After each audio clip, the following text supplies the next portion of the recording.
ওনারই পছন্দের একটি গান। আমি কথা দিই, সুর দিই, কিন্তু গান এখন আর গাই না, কারণ আমার চর্চা নেই।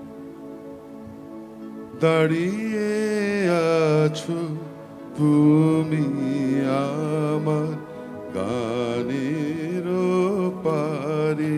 কে যাও? গাও। দাঁড়িয়ে আছো আছো তুমি আমার কানের পারে।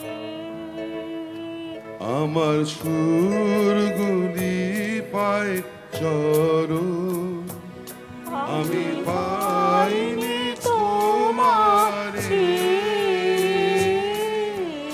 দাঁড়িয়ে আছো তুমি আমার গানের পারে। বাতাস